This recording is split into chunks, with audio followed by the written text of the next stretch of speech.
Voilà. Je suis raide. Je suis de qui? Je suis Rudy. Qu'est-ce qu'il y a? Et alors?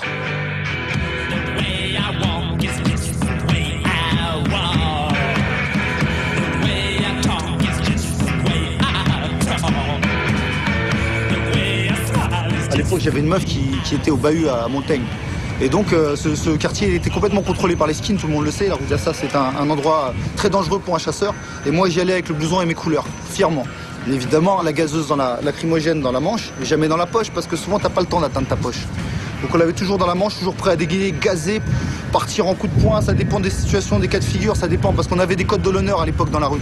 Quand il arrivait qu'on tombait sur une bande de 10, et il y en a un qui dit, tiens, qui savait que j'étais qui, mais il dit, bon, bah voilà. Moi, je me prends Kim en tête à tête. Les gars, ils se mettaient tout autour et ça se passait en tête à tête. Il arrivait même que ce mec-là se fasse complètement démolir, que ses copains me touchent pas, que je lui arrache ses couleurs au sol et que je reparte la tête haute au milieu d'un quartier skinhead, sans qu'il me touche. La différence de maintenant, c'est que c'était noyé dans la masse, c'était un peu tout le monde. Les feux-fa, ils ont des casquettes comme ça avec marqué AG ou machin ou truc, on les voit plus. Et les mecs, quand ils feux-fa, on les voit plus non plus. Les Zoulous, c'est tous uniformes, et ainsi de suite. Alors vraiment, le truc qui représentait l'époque, c'est que chaque deux bancs, ils avaient vraiment leurs idéologies, leurs couleurs, leur façon d'être, même leur façon de marcher, voir. Tu vois, c'est un truc qui différenciait les autres, quoi. C'est un truc qui pouvait vraiment... C'est surtout un truc que tu devais assumer du début à la fin, du matin au soir. Alors voilà, les bandes, elles avaient toujours un petit truc à elles. Par exemple, le blouson de la bande, on va dire, c'était toujours le bombardier, le bombers. C'est les blousons dans Paname, toutes les bandes, elles ont porté ça. Les premières bandes, elles portaient tous des bombardiers et des bombers et des fly jackets. Pas de perfecto. Chez nous, il n'y a pas de perfecto. Ça, c'est les trucs pour les mecs avec les cheveux graisseux. Non, nous, c'était le fly jacket, bombardier, bombers. Toutes les bandes avaient un point commun, on avait tous se couper les cheveux chez Simplon. Donc on avait tous la même pecou. On avait une pecou, c'était un tremplin. En fait, Simplon, c'est un coiffeur spécialisé en coupe afro. Et il nous faisait des coupes qu'il faisait au Black Panther. C'était une espèce de tremplin que tu voyais, on avait un petit peu les cheveux rasés sur le côté, et puis une espèce de brosse comme ça. Les skins, eux, par contre, ils se prenaient pas la tête. Ils prenaient un rasoir bic et hop, ils y allaient. Donc je répète, les premiers chasseurs n'avaient rien à voir avec des skinheads, même si on avait des bombers, même si on a porté leurs chaussures, adopté leurs techniques de combat. C'est comme on a combattu en face d'eux, on a vu qu'ils étaient efficaces, ils avaient les triplex. Franchement, une fois je me suis retrouvé en face des skins du FIAP, ils m'ont sorti la triplex, j'ai vu que bon, c'était efficace. J'ai dit bon, j'ai copié ça. Les docks, prends-toi un grand coup de dock dans ta tête avec des fers de combat sur l'arrière du crâne, c'est l'équivalent d'un coup de batte de baseball. Donc là aussi on a trouvé que c'était efficace, donc on a copié. Ensuite le bombers, écoutez, le bomber ça coûte de l'argent. Comme on tapait ces gens-là, on profitait, on prenait leur blouson, on s'habillait avec. D'ailleurs, je me rappelle que pour le test initiatique de ma première bande, les Red Boys, que j'ai formé moi-même, dans le 13e, du côté de l'amiral Mouchet, près de CTU, et personne n'avait de bombers au début. Donc tout le monde arrivait et on dit, voilà, première chose, il va falloir que tu trouves tes vêtements. Et on les volait à des ennemis. Il n'y a pas moyen de dépouiller un civil qui porte un bombers. Le bombers, il faut qu'il soit pris sur un skin. Les docks, il faut qu'elles soient prises sur des skins. Les bagues de combat, il faut qu'elles soient prises sur des skins. Et vous savez, pour prendre des bagues de combat sur un skin, il faut le soumettre. Parce qu'il faut que les enlève lui-même. Après, c'est compliqué d'enlever des bagues de combat. Après, on rentre dans des barbaries que j'ai pas envie de parler. C'est pas compliqué. T'as une paire de paras, t'es en combat. Les Nuskies ont des paras, toi t'as des bottes allemandes ou des paras qui est pareil, tu vois, c'est coq contre coq. Les mecs ont des bagues de combat, des gants plombés, des machins, t'as gants plombés contre gants plombés. T'as une batte dans le dos parce qu'ils ont des battes dans le dos. T'as un bomber parce que tu veux pas te faire accracher le col. Et t'as une coupe courte parce que tu veux pas te faire prendre par les vœux. T'es un guerrier dans la rue, on me dit que eux c'était des guerriers. C'est à part de cette idéologie-là. Moi je me réveillais le matin, je me mettais pas dans ma glace en me faisant genre putain je vais me faire Gosbo. Je vais me faire non, je vais être dégueulasse, je vais avoir une sale gueule parce que je veux que le musqué en face il trompe quand tu vas avoir ma gueule. C'est ça. Parce que c'était un truc de guerre vraiment quoi. C'était vraiment.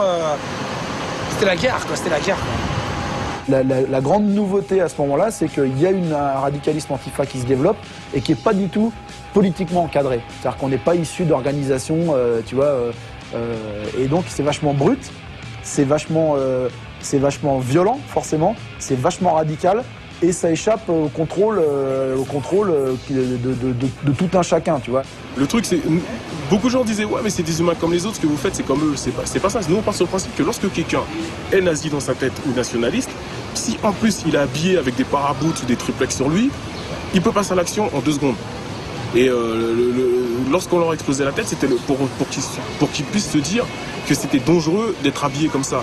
Et donc, même si on ne changeait pas l'idée de la personne, on savait et c'était prouvé que lorsque cette personne s'habillait normalement, entre guillemets en civil, c'était moins facile de passer à l'action. Comment tu connais le ski? avec une croix enflammée, loup qui est à mort,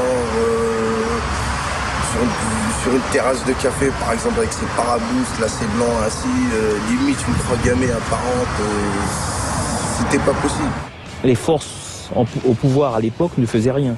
C'était un mouvement, on le laissait faire. Je pense qu'à un moment donné, ce mouvement a été laissé... ils ont laissé perdurer ce mouvement. C'était simplement pour diaboliser l'extrême droite. On est encore dans ces trucs où la gauche a instrumentalisé le FN comme repoussoir pour rester en place.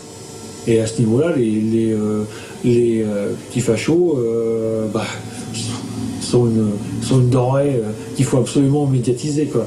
Il faut se rendre compte aussi, à cette période-là, il y a eu énormément de médiatisation sur les Noski, donc on les voyait dans les journaux, on les voyait à la télé. Je suis africain. Africain, bah, casse-toi alors. Allez, casse-toi. Casse-toi quoi? Casse-toi.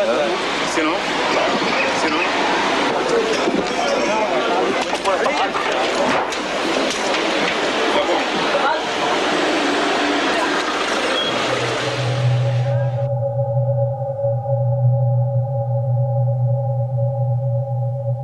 Ils s'entraînent, disent-ils, à la guérilla urbaine dans ce tunnel désaffecté de la petite ceinture de Paris. Les mecs, on les montrait dans les émissions juste parce qu'ils envoyaient des cocktails Molotov dans les... Ils faisaient des trucs, sur des murs, ils faisaient des trucs de merde. Ou alors par moment ils agressaient un papa immigré de 45 ans, un vieux, et ça faisait parler. Et ça on s'est dit mais c'est pas possible. C'est pas possible. La grande différence, je pense, entre l'extrême droite et nous, c'est que nous on chassait l'extrême droite.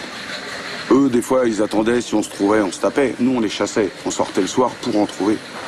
C'est ça la grande différence. C'est qu'on cherchait du faf. À ma connaissance, en tout cas, à ce moment-là, ça n'existe pas dans les autres pays. Enfin, tu vois, on est vraiment les premiers ici à Paris à avoir développé cette espèce de radicalisme militant et actif, cet activisme antifa dans la rue. Bon. Et c'était surtout, à ce moment-là, on est en pleine montée du FN, etc., qui commence à faire des cartons aux différentes élections. On est tous, nous, bien conscients que c'est la partie visible de l'iceberg. Le fascisme, on sait très bien, ou le racisme et tout ça, que ça se passait beaucoup dans les bureaux. Mais nous, notre importance, c'était les militants qu'on voyait dans la rue. Dans les rues, dans les ruelles, partout, quoi, dans les concerts, dans les soirées, quoi. Même si la politique de l'époque, ne pouvait pas permettre à ces gars-là de fermer leur gueule et leur dire qu'ils avaient tort, en gros, bah nous, on l'a fait. Même si c'était pas encore mature, il y avait la volonté de s'inscrire dans une démarche politique et idéologique. Politiquement, il ne faut pas non plus nier l'évidence, la plupart d'entre nous sortions de l'adolescence. Qu'est-ce qu'on voyait? Une grande déception politique, que ça soit la droite, que ça soit la gauche, et jusqu'à présent d'ailleurs, n'apporte pas spécialement les changements espérés par la jeunesse française. Je pense aussi qu'il y a une génération immigrée qui a une prise de conscience, qui est là depuis suffisamment longtemps pour finalement pas avoir le réflexe uniquement communautaire, mais s'impliquer socialement dans le pays, comme des jeunes Français. Je crois que ça joue quand même pas mal. Ça va être récupéré par des trucs comme SOS Racisme, hein, ça c'est flagrant, mais cette prise de conscience elle est évidente dans les quartiers. Il y a des gens qui se disent moi je suis français comme les autres et puis je vais pas leur laisser marcher sur les pieds. Ça c'est une réaction qui est normale. À l'époque, alors moi j'étais un jeune des cités. Sur le plan identitaire, c'était le flou total.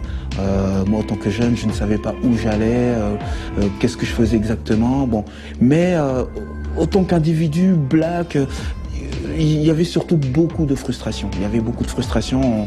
On n'avait pas de modèle, on n'avait pas de repères, il n'y avait rien.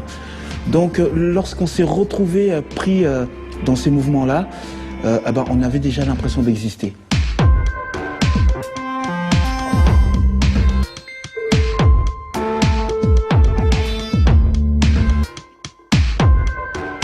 Bon, les vrais groupes de chasseurs, on devait être 3 ou 4, c'est tout. En tout, dans Paris, on a dû être moins d'une centaine. Et on était tous des frères. C'est-à-dire que même pas de même bande. Mais quand il fallait bouger ensemble contre un groupe fasciste, solidarité, c'était respect. Moi, il n'y a pas de problème à dire. Même si entre individus, certains ne s'appréciaient pas. Quand un jour, il fallait qu'on soit tous ensemble, on était tous ensemble. Parce qu'il y avait vraiment une idée politique qui nous motivait tous. C'était combattre le fascisme en France. cause perdue parce que maintenant